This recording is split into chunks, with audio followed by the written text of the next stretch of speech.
Okay, let's take one more question for today. So, question is coming from Jackie here. Jackie received a 1099, but Jackie is not involved in any kind of business. She doesn't have any store. She doesn't have any kind of LLC, S corp, C corp, no business whatsoever. But she received this 1099 NEC, and her question is, what kind of taxes am I responsible for, and how should I deal with 1099 NEC? All right, Jackie. So this is a good question. Normally, people bring a lot of these in the beginning of the year because they are ready to file their taxes. So first question I would have for you is, have you already filed your taxes for last year? And or you're waiting, you probably had filed an extension and you were expecting this 1099 NEC. What's going on there? Like, if you haven't filed the taxes, why didn't you file the taxes? That would be my first question to you. Second, what is 1099 NEC? NEC simply means non-employee compensation. That means whoever issued you 1099 did not run a payroll for you, and they see you as an independent contractor, and that's why they issued you 1099. Now, you don't necessarily have to be a business owner to receive 1099. For example, you could be a W-2 employee, and maybe on a part-time basis, you cut somebody's grass, and somebody paid you, let's say, over a course of 1 year, maybe they paid you $2,000. Well, very likely that you are an independent contractor because you are using your own equipment, you're cutting the grass on your own time. So even though you don't really have a formal business setup, but for all practical purposes, you are an independent contractor.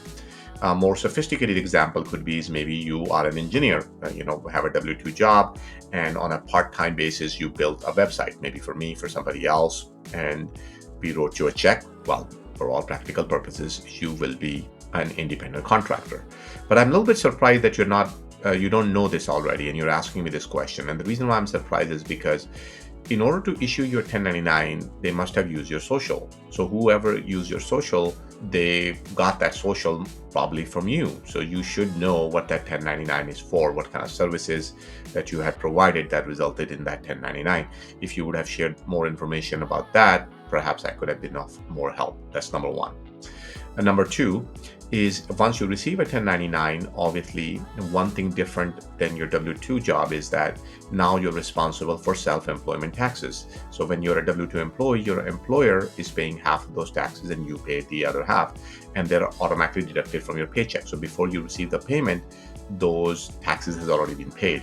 But in case of 1099, nothing was deducted from your paycheck.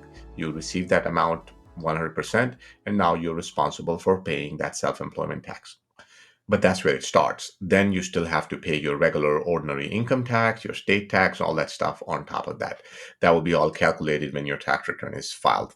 Okay, that explains what the process is. Now, once you become an independent contractor, which you are because you receive 1099, all of a sudden you're eligible for a lot of deductions. So, for example, home office deduction, travel deductions, maybe you went out and meet with a client and whatnot. So you have meal deductions.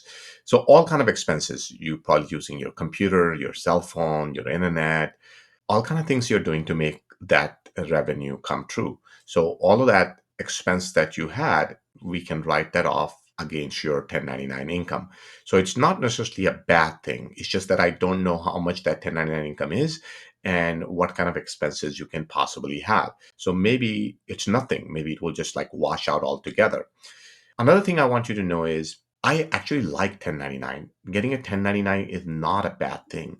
You- It just opens doors for so many strategies. For example, all of a sudden you can do solo 401k, you can do DB plans, you can take advantage of various health insurances.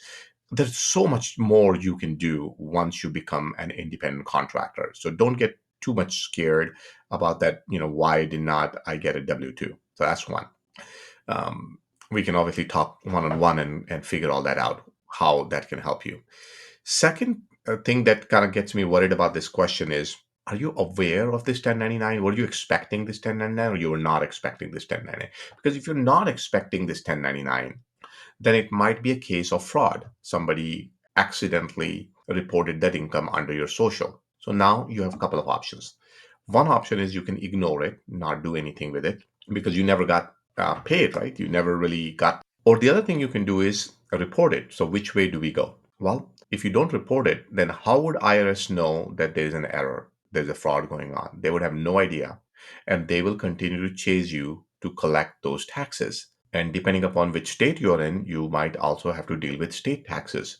So I think, in my opinion, it makes sense to report that income and then explain to IRS why this 1099 was issued in error, and we just basically deal with it that way. Ignoring it probably going to be a bad decision, but you probably want to think about how to protect your credit, what else might be at risk, and that kind of stuff. Credit is such an important part of our life. We need it to buy our car, we need it to buy properties, we need to use the credit to grow our wealth. So I would be very, very careful. So I once again, I don't have enough information to be of more help to you, but I would strongly suggest that you reach out to us and set up a consultation appointment, and let's discuss more about that. I run a business advisory firm here, so not just that I can help you with taxes, but I can more than likely help your business. So please don't hesitate. Just go to taxcodeadvisors.com and set up an appointment that way. I think I answered all of the questions you asked, but if I missed something, please send me a message back on WhatsApp, and I'll get back to you. Thank you.